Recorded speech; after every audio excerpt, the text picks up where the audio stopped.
The tiger came back, and the girl started running. But the tiger chased her. She ran and fell into a big hole. She got unconscious. When she woke up, the tiger was gone, but not for long. It came back again. This girl used to fly on an airplane every day, but she never wore a seatbelt. One day, this habit saved her life.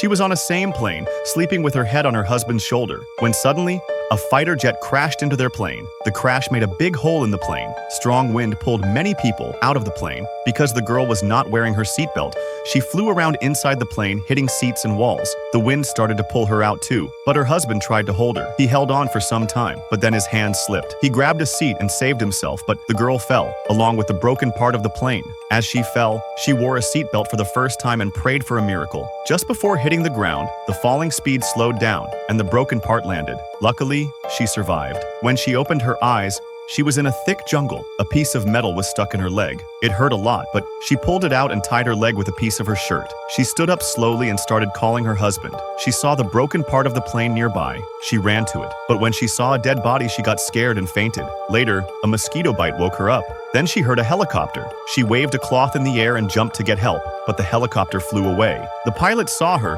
but thought, no one can survive a fall like that. Maybe she's just a local. Still, the pilot felt something wasn't right, so he decided to come back and check. Meanwhile, her mom went to the airport. They told her it was a car accident, but her daughter was on a plane. The mom knew something was wrong. Back in the jungle, the girl didn't give up. She wanted to find her husband. Then, a tiger appeared. Maybe it smelled her blood. She slowly stepped back, but when her foot broke a stick, the tiger saw her. She froze. Suddenly, the helicopter came back, and the tiger ran away, but the helicopter flew off again. The girl was tired and in pain. She pulled out a cigarette, but it was broken too. Feeling sad, she looked at some sticks nearby. She remembered the plane was flying east. Her husband was sitting in the front part. So she made a compass with a silver pin and cloth, filled some water, fixed her shoes, and started walking. Soon she saw broken trees. That meant she was going the right way. But then she slipped into the mud. She climbed out, but fell again and had to crawl on her knees. After a long time, she reached a hill, and right there,